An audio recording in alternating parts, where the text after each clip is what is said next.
Good morning. My name is Severino Betha with School of Light, Read Through the Bible video series, and we are in Judges chapter 19. In those days, Israel had no king. Now a Levite who lived in a remote area in the hill country of Ephraim took a concubine from Bethlehem in Judah. She was unfaithful to him. She left him and went back to her father's house in Bethlehem, Judah. After she had been there 4 months, her husband went to persuade her to return. He had with him his servant and 2 donkeys. She took him into her father's house, and when her father saw him, he gladly welcomed him. His father-in-law, the girl's father, prevailed upon him to stay. So he remained with them 3 days, eating and drinking and sleeping there. On the 4th day they got up early, and as he prepared to leave, but the girl's father said to his son-in-law, "Refresh yourself with something to eat. Then you can go." So the 2 of them sat down to eat and drink together. Afterward, the girl's father said, "Please stay the night and enjoy yourself." And when the man got up to go, his father-in-law persuaded him. So he stayed that night.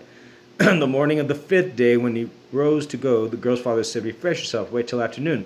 So the 2 of them ate together. Then when the man with his concubine and his servant got up to leave, his father-in-law, the girl's father, said, "Now look, it's almost evening. Spend the night here. The day is nearly over. Stay and enjoy yourself. Early tomorrow morning you can get up and be on your way."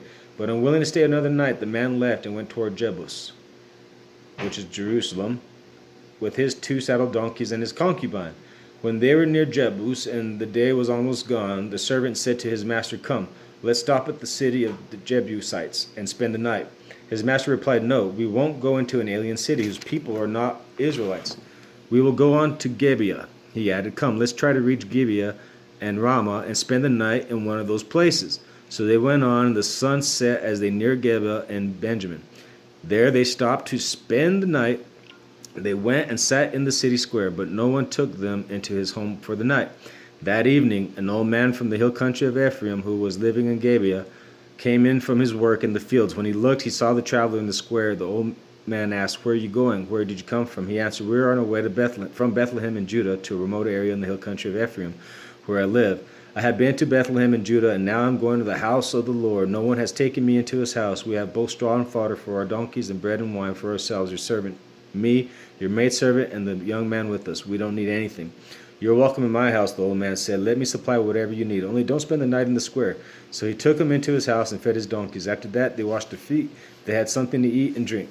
While they were enjoying themselves, some of the wicked men of the city surrounded the house. Pounding the door, they shouted to the old man who owned the house, "Bring out the man who came to your house so we can have sex with him." The owner of the house went outside and said to them, "No, my friends, don't be so vile. This man is my guest. Don't do such a disgraceful thing. Look, here's my virgin daughter and his concubine. I'll bring them out to you, and now you can use them and do whatever you wish.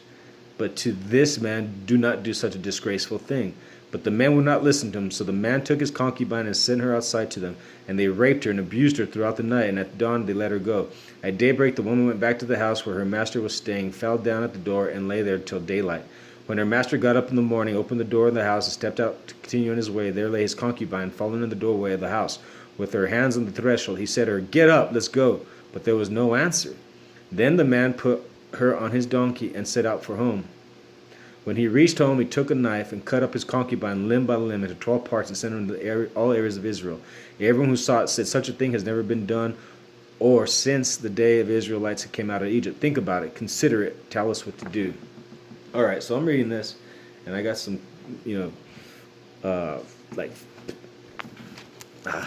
So, first, it's interesting.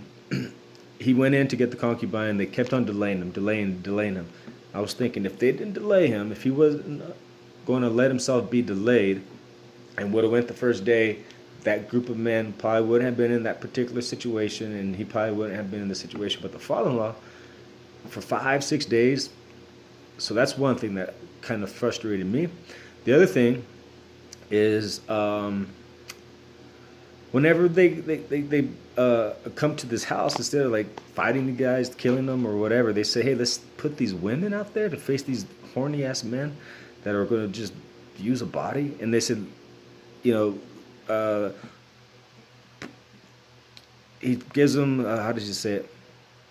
The owner says, "Don't be so vile. Here's my virgin daughter and his concubine." So they put her outside, the concubine. They rape her and abuse her throughout the night, and at dawn they let her go. Then this guy, who the heck is this guy, man? Who the heck are you? What the heck? Anyway, this guy, he wakes up in the morning after she's raped and like barely able to get to the door, and he says to her, "Get up, let's go. Get up, let's go." After all this, really? And when he reaches his home, he takes a knife and cuts her up. I guess, say, hey, this is how vile things had become. Um, should have killed those men. Well, those are my insights. I hope it helps.